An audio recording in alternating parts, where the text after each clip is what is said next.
So the Golden State Warriors are 13-12 and sitting at the 8th seed in the Western Conference. I have come up with a trade idea, of course involving Jonathan Kuminga. He's probably in the title or thumbnail. But before that, let's break down the Warriors situation. Steph, Jimmy, Draymond, we all know that they're on the team. If we want to go out and trade for Giannis, we're trading Draymond over Jimmy because, yes, Draymond brings that defensive, captain aspect and defensive player of the year level defense on any given night, but not insanely consistent. But you know what? Giannis brings that level of defense every night. And Jimmy Butler is just as much of a vocal leader as Draymond is, but also as a two-way player. And also I feel like the fit with Quinton Post and Al Horford being two centers who can stretch the floor pretty well, and Jimmy Butler shooting 45%. Let me actually see. Jimmy Butler is actually shooting 46.5% from 3. Now it's only on 2 attempts per game, but that is really good, especially with Quinton Post and Al Horford. And that's your front court with Giannis. I would rather trade Draymond, and of course you'd have to trade Jonathan Kuminga, Moses Moody, and Pods for that, and all your picks. Maybe even a couple of younger players, and we take on a couple throwaway contracts. Of course, we'd also have to bring in Thanasis like that. That's a given if you're trading for Giannis. Let's break down how I view the Warriors team currently. Let me organize the players how I want you to see them. I've organized them by guards, forwards, and centers. Steph, Moody, Buddy, Pods, Melton, GP2, Seth, Will Richard, Pat Spencer. That is 9 guards that are all good enough to play on the basketball court. A couple of these guys are injury prone. A couple of them are currently in slumps right now. But this is 9 guards. 9 guards out of a 15-man roster. That leaves 6 spots for forwards and centers. That is not good roster construction. People don't even want Buddy to be playing because we have so many good guards, and he's just inconsistent and hasn't been shooting the ball well, and that's his main asset for the team, is 3-point shooting. Now, he brings energy that can be infectious and can really keep your team going even if you're losing, even if you've gone on a losing streak. He will bring 110% effort every given night, but he's also an airhead, so he's prone to making mistakes. And with those mistakes, piled on with the slump he's been on this year, has made people to be okay, I'd rather have anyone else on this team playing over Buddy. And that's sort of the same thing with Pods, except he doesn't bring 100% effort in every given night. He still has the mistakes, but he also has the high games that can be okay, I see why Steve Kerr still plays Pod, but Buddy still brings that effort. But it's we have Melton, GP2, Seth, Will Richard, who also brings that energy. Pat Spencer, who brings the energy. Melton, GP2, both have a long injury history. I think Seth gets banged up a little as well. And then Pat and Will Richard. Look how much money they're making. 1.2 mil. Pat is on a 2-way contract. Will Richard's a rookie. A second-round rookie at that. These guys aren't, meant to be playing, big roles. Shouldn't be forced to play in the starting lineup. That's what these 3 are for, except Pods has been inconsistent. Field's been inconsistent. Moody's, our second-best guard in my opinion, but he hasn't been playing well as of late. I go down to Jimmy, Kuminga, and Guy Santos. These are your small forwards. I do not want to see Jimmy Butler or Jonathan Kuminga playing the 4. You can play Guy Santos at the 4, but 36-year-old Jimmy Butler at 6'7", trying to guard 6'10" guys at the power forward, and if he's with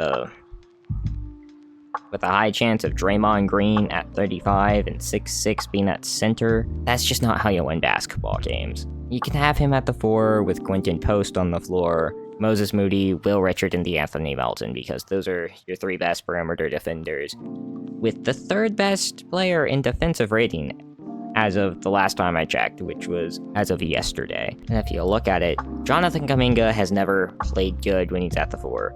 He plays better at the 3, but he's also just inconsistent anyway, and he also doesn't bring 110% effort. If you're inconsistent and don't bring that effort, and we haven't seen that high game in a while, it makes the fans not want to see you on the floor as much as other guys, but you only have 6 guys that are able to play 6 guys as forwards and centers when you have 9 guards, and it just makes the thing worse when it's like, okay, this is one of your 3 small forwards, he's not playing great, but you have 9 guards all competing for minutes every night.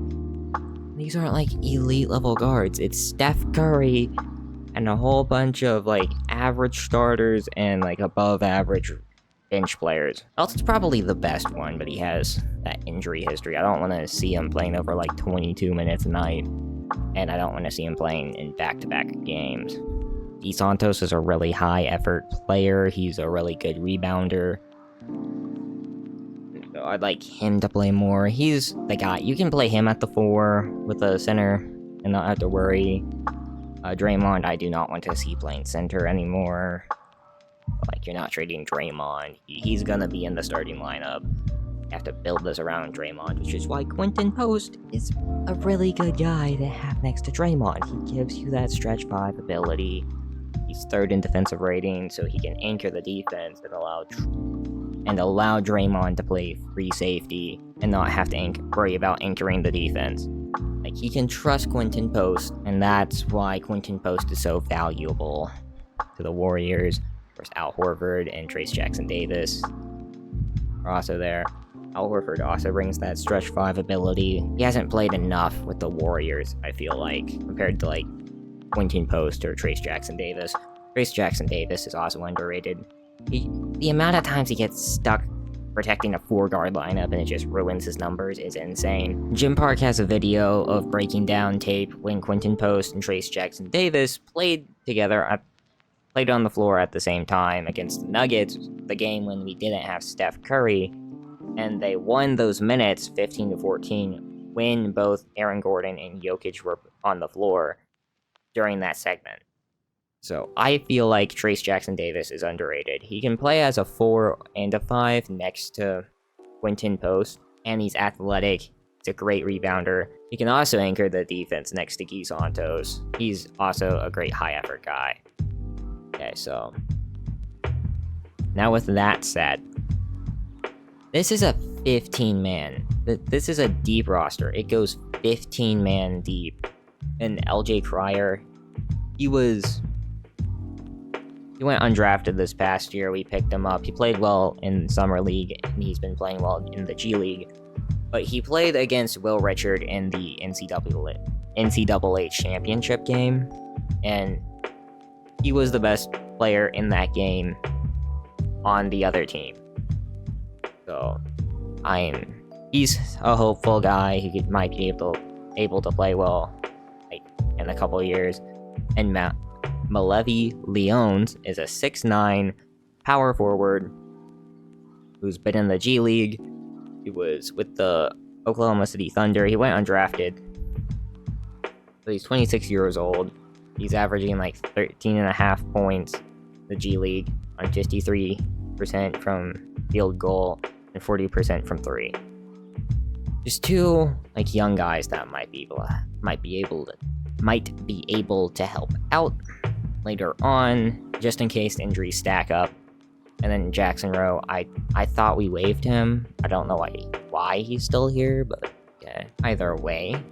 Pelicans. Now that we're at the Pelicans, you probably already know what I'm gonna do. We want Trey Murphy, Herbert Jones, and Kevon Looney. It's like, okay, Trey Murphy, obviously. Herbert Jones, it's like, what are you gonna give up to get both?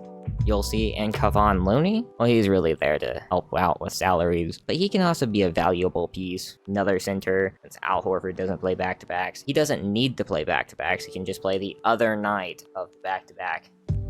So one night Al Horford plays, the next Kevon Looney plays.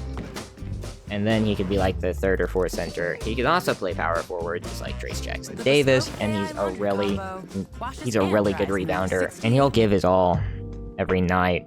Great screener as well. High IQ player. 6'9". He's only 29 years old. It's the hip injuries he had early his NBA career that slowed him down. Herbert Jones, top 5 perimeter defense. He'll be coming off the bench. He'll be playing as a 6th man. With us getting Trey Murphy as well. Trey Murphy will be at the 2. So your starting lineup will be Steph, Trey Murphy, Jimmy, Draymond, Post. This is the starting lineup that you'll want, and then Herb Jones as your 6th man, and then Kevon Looney can go down here with the other centers. But that's the idea. And so to do this, obviously, you trade Jonathan Kuminga, like I already said. You're going to have to trade Moses Moody, Buddy Hield, and Brandon Podziemski, which, Warriors fans, this is getting rid of 3 guards, and Jonathan Kuminga, who hasn't been playing well on the defensive side of the ball as a 3, basically a 3rd guard out there half the time. For 2 small forwards, I'm pretty sure Herb Jones is actually only 6'7", and Trey Murphy is 6'8". Trey Murphy can play power forward at times, so if you want to go small ball with Draymond at the 5, which I really don't want to see, you can go Steph, Herb Jones, Jimmy, Trey Murphy, and Draymond Green. They have 4 forwards out there and Steph Curry. But I'd rather just stick with Quentin Post. He's a really good center right now. Again, 3rd in defensive rating. To do this, we'll also probably have to throw in a couple of 1st-round picks. I don't think we can do that, but 2028. Actually, I'm pretty sure we can trade 4 1st-round picks, but I don't see us trading away 4 1st-round picks to get this done. I think like 2 or 3 at the most. And so yeah, this will still be a 14-man roster, like deep roster. Another thing that this allows you to do is that you can sign Pat Spencer to a full-time deal, not have to worry about the 50-game limit they have on the 2-way deal. With his breakout, that's probably going to be really important, and where you can also limit the minutes of your 3 veteran guards and allow the bulk of the minutes in the regular season to go to Will Richard and Pat Spencer. And of course, Trey Murphy and Herb Jones are going to play a lot at the 2, also a lot at the 3, which will let Guy Santos to play more as a 4. Again, this is still deep, but you have that top 6. You have the 6 guys with high-level talent. I think Melton is also another guy that has high-level talent. He's just a little injury-prone. With the depth as well to get this team through the regular season. Again, people have been saying since the end of last year, this is a team that is just trying to get to the playoffs. This is the most obvious, just get to the playoff team. You don't really need to worry about the regular season too much, especially with the Jonathan Kuminga situation. Pods is also kind of giving a little bit of a Jonathan Kuminga situation. But with the past 4 games and the high effort play that we've seen, the vibes are still high. Everyone's still bought in. I mean, of course, maybe not Jonathan Kuminga, but you're getting rid of him, Buddy Hield and his inconsistencies, Pods and his inconsistencies, and ego, apparently. And of course, you're losing Moses Moody. That's like the biggest blow, but Trey Murphy's just a better Moses Moody. And Trey Murphy and Herb Jones will have better 3-point looks, so 3-point percentages might go up. Yeah, that's the Warriors side of this trade.